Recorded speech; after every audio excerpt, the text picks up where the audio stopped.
In the archival funds of the Ministry of Defense of the Russian Federation, a yellowed form of Operational Report Number 1 from the headquarters of the 67th Rifle Division is stored, dated 5 o'clock in the morning on the 22nd of June, 1941. The text is written in purple ink. The handwriting of the headquarters clerk is uneven, and traces of smudging from moisture droplets are recorded in the upper left corner of the document. The line indicating the current status of the units states that telephone and telegraph communication with the administration of the Baltic Special Military District in the city of Riga completely ceased at 3:40 after an artillery barrage on the communication hubs. This document captures the moment the garrison of the Liepaja naval base transitioned to an autonomous mode of operation due to the lack of operational information from the higher headquarters. Before proceeding to a detailed minute-by-minute reconstruction of the combat actions, we ask you to subscribe to our channel, like the video, and activate notifications to support the development of the documentary Chronicle project and not miss new archival research. Now, let us turn to the analysis of the material technical condition of the forces stationed in the Liepaja area by the beginning of hostilities. The defense of the city was entrusted to the 67th Rifle Division under the command of Major General Nikolai Dedayev. The total strength of the unit, according to peacetime regulations, was supposed to be 14,500 personnel. However, the actual roster strength on the 21st of June amounted to 9,564 servicemen. The division was armed with 42 76mm guns, 32 122mm howitzers, and 12 152mm howitzers. The provision of artillery shells amounted to only 0.8 of a standard combat load per barrel, which predetermined a strict limit on firing in the subsequent days. Here, it is necessary to record the first critical planning error made by the district command. In accordance with the pre-war plan for covering the state border, the units of the 67th Rifle Division were dispersed over a front line stretching more than 80 kilometers. The 56th Rifle Regiment was located directly in the city of Liepaja, while the 114th Rifle Regiment was stationed in the area of the city of Ventspils, which precluded the possibility of its operational involvement in the defensive battles for the base.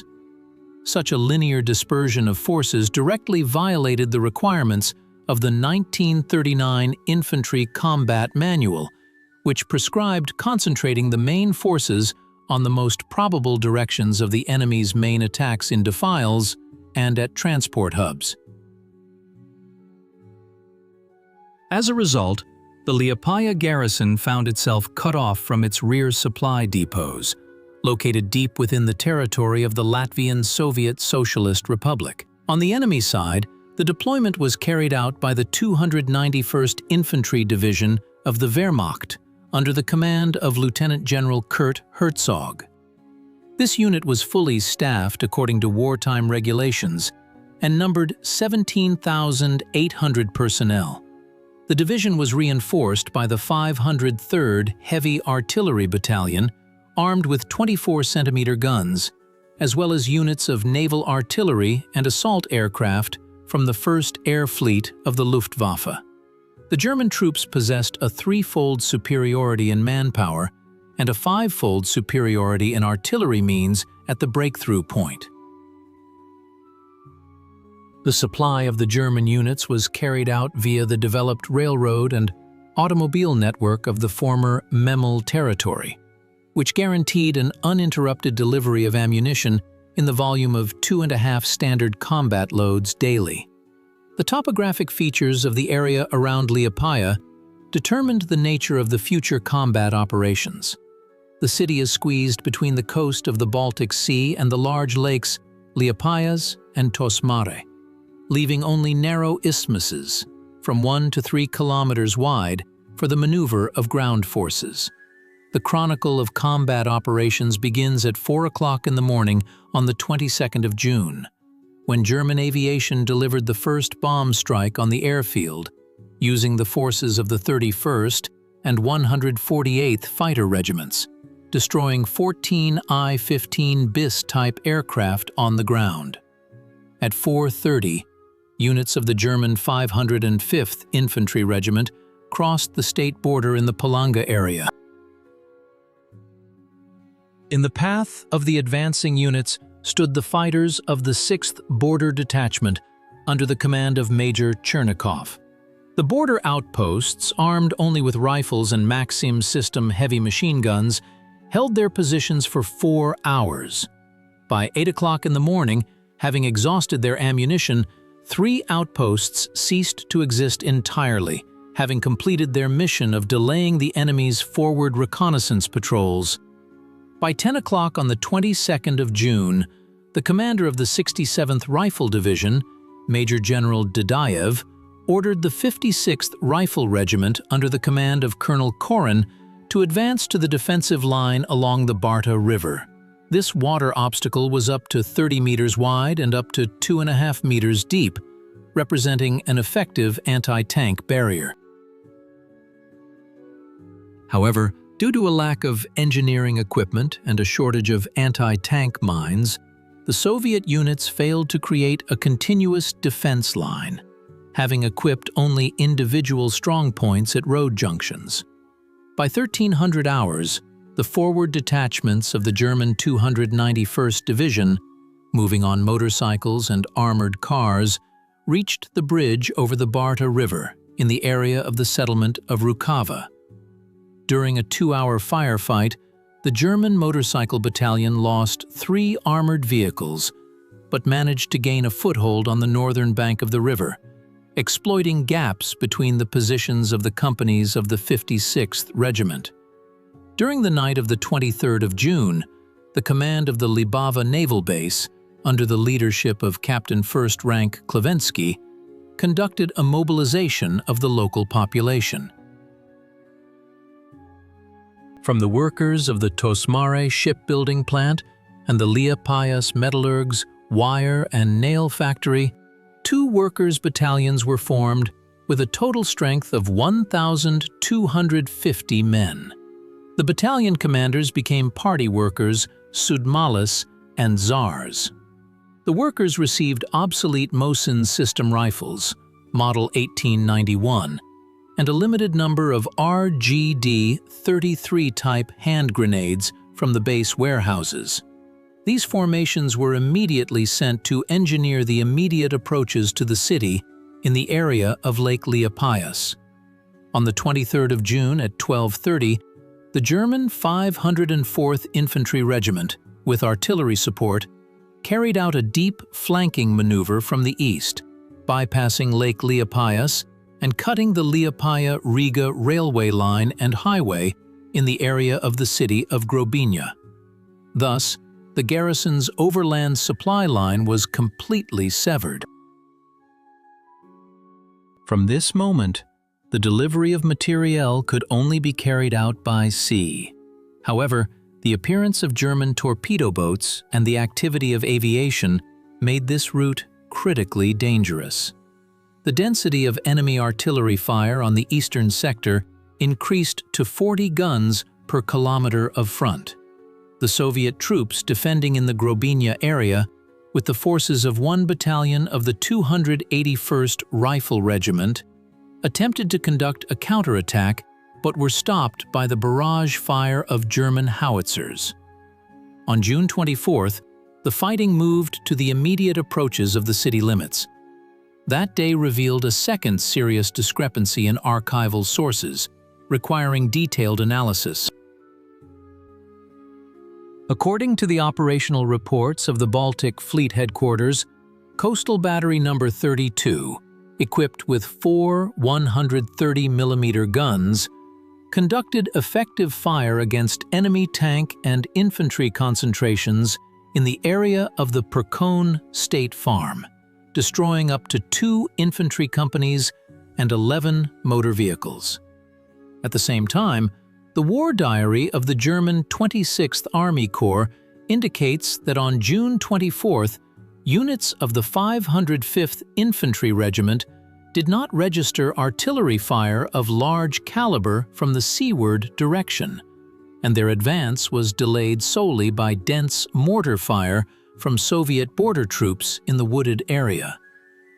This discrepancy indicates that the Soviet artillerymen lacked reliable landline communication with forward observation posts, causing the shells to land on empty areas of terrain, failing to inflict damage on the maneuvering Wehrmacht forces. The loss of ammunition, under conditions of its scarcity, became a critical factor. By 1600 on June 24th, German units breached the intermediate line of defense at the junction of the 56th Rifle Regiment and the Workers' Guard detachments. German assault groups, armed with flamethrowers and submachine guns, reached the southern outskirts of the city of Liepaja. Under these conditions, the garrison command decided to employ the Naval Base Reserve, a separate Marine battalion of 730 men under the command of Captain Popov. The Marines, lacking heavy weapons, launched a counterattack using cold steel in the area of the city cemetery. During the 3-hour close-quarters combat, German units were driven out of the suburban quarters and pushed back 1 kilometer to the south. In this engagement, the battalion commander, Captain Popov, was seriously wounded and incapacitated. On June 25th, the situation for the defenders worsened due to the loss of centralized command. At 1310, an enemy artillery shell hit the command post dugout of the 67th Rifle Division, located in the northern part of the city. Major General Dadaev sustained injuries incompatible with life and fell in battle. Along with him, the chief of the operational department of the headquarters and the senior instructor of the political department lost their lives. Here, a third headquarters error is recorded, caused by the absence of redundant communication channels. The operational documents of the naval base state that after the fall of General Dadaev, command of the land sector was assumed by Captain First Rank Klevensky.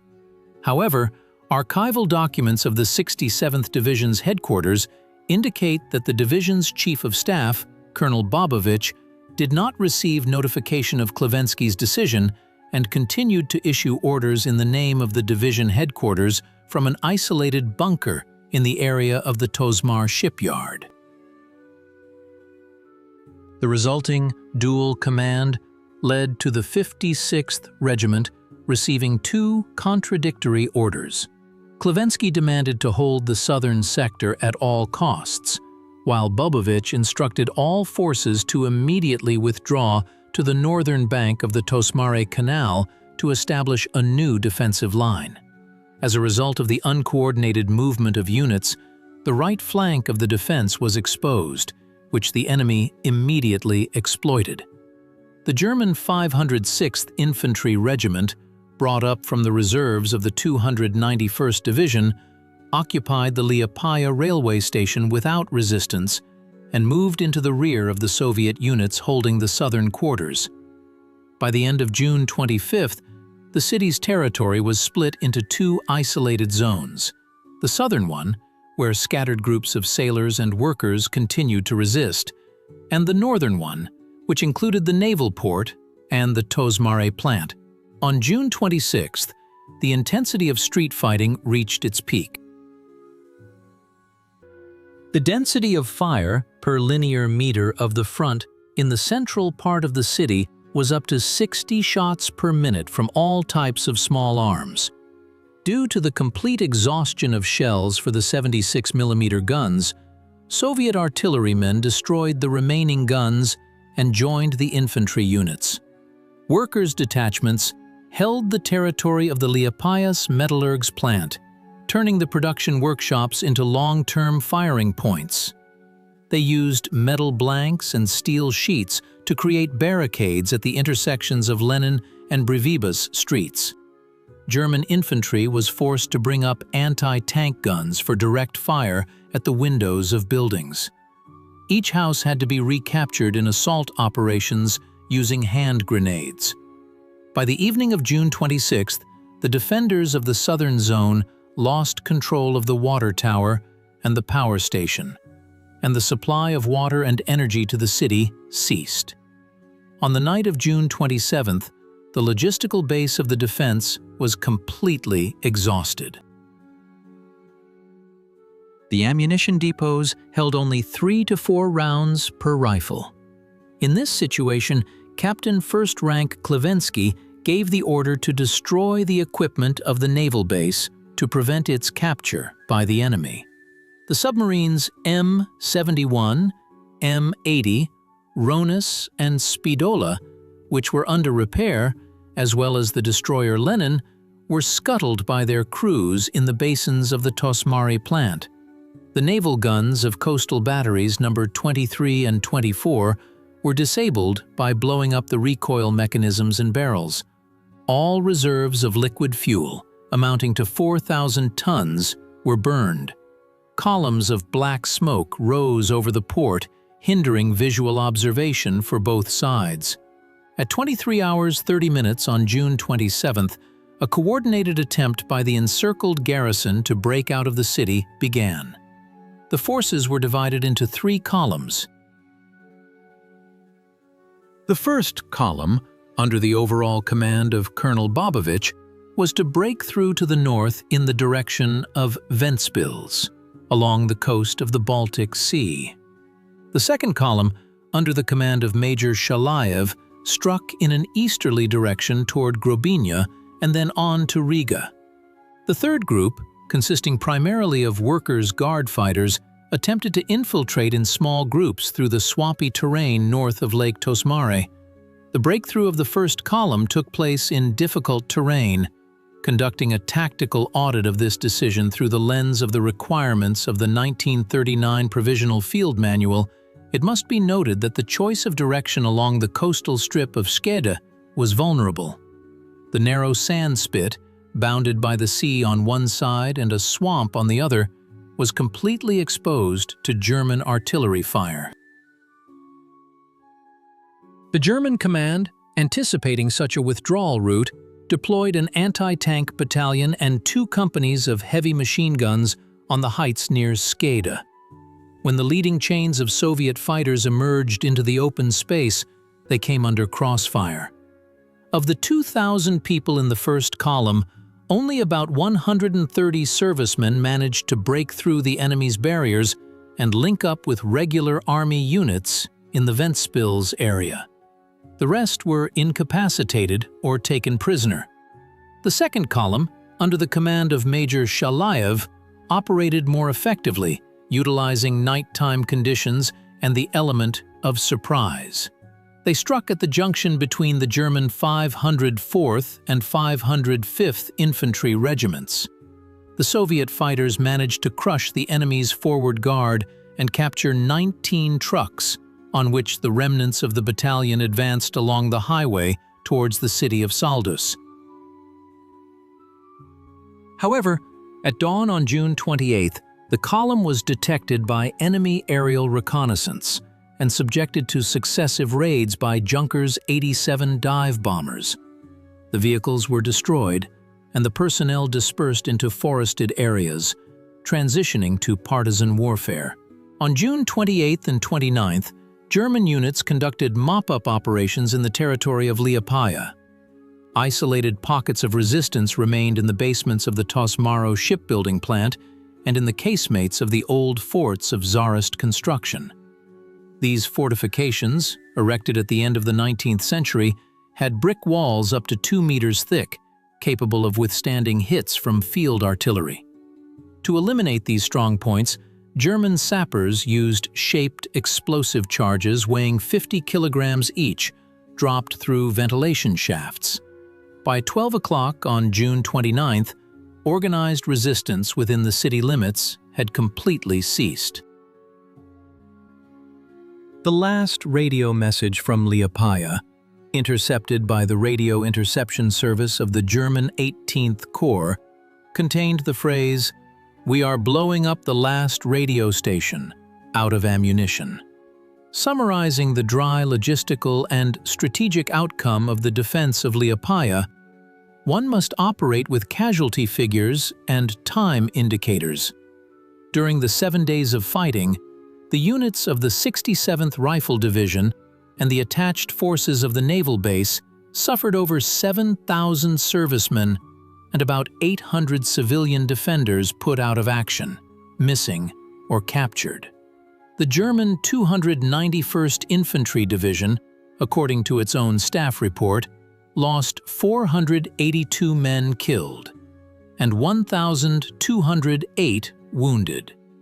32 units of German armored vehicles and 48 automobiles were also irrecoverably destroyed. From an operational tactical point of view, holding Liepaja for 7 days under conditions of complete encirclement had a significant impact on the pace of advance of the right wing of Army Group North. The 291st Infantry Division of the Wehrmacht, instead of a rapid march along the coast through the Baltics in the direction of Leningrad, was fully tied down in battles for the city. This allowed the command of the Northwestern Front to gain 144 hours to organize a defensive line on the Daugava River in the area of Daugavpils, and to conduct a partial evacuation of Riga's industrial enterprises. Liepaja demonstrated an example of high troop resilience, where the main restraining factor was not long-term fortifications, but the density of street defensive actions and the utilization of the city's industrial base for defense needs under conditions of a critical breakdown in the centralized supply system. When examining the detailed topography of the combat operations, it is important to note the structure of the defensive sectors. The territory of Liepaja was divided by waterways into 3 isolated combat zones, each managed autonomously. The southern sector, bounded by the Baltic Sea coast and the southern tip of Lake Liepajas, was held primarily by units of the 56th Rifle Regiment. In this area, mine density was less than 5 mines per kilometer, which was due to the absence of engineering depots within the city limits. The main burden of containing the German 505th Infantry Regiment fell upon the rifle companies occupying positions in the sand dunes. German troops employed tactics of deep flanking maneuvers through the shallows of the lake here, forcing Soviet units to constantly change firing positions and expend the operational life of their machine gun barrels. The eastern sector, located between Lake Liepajas and the Tosmare Canal, was the most tank-dangerous direction. It was here that the highway to Grobina passed. The defense of this sector was led by Major Prihodko. At his disposal was a battalion of the 94th Light Artillery Regiment, equipped with 12 76mm guns, model 1936. The artillerymen had prepared concealed firing positions behind the railway embankment. On the 24th of June at 11 in the morning, this sector was attacked by 30 German assault guns from a tank destroyer battalion. The artillery duel lasted 4 hours. The Soviet gunners, having expended their last 14 shells, disabled 5 German armored vehicles. However, return fire from enemy heavy howitzers completely destroyed all 12 Soviet guns, and personnel losses amounted to 70% of the original strength. The northern sector encompassed the territory of the Korosta military town, the Tosmare shipyard, and the northern forts. This was the most fortified defensive area, relying on the reinforced concrete structures of ammunition depots and underground passages. The defense here was held by naval crews, base anti-aircraft defense personnel, and workers' battalions. The presence of repair workshops within the sector allowed workers from the Tosmare plant to to restore and put back into service 3 damaged 45mm anti-tank guns, which were used for direct fire on the bridges across the Tosmare Canal. Analysis of the logistical crisis is of particular significance in the chronicle of the defense. The requirement of the 67th Rifle Division for ammunition during high-intensity defensive combat was 45 tons per day. The actual availability by the 23rd of June did not exceed 9 tons, with the majority being 7.62mm caliber cartridges, while shells for heavy artillery were entirely absent.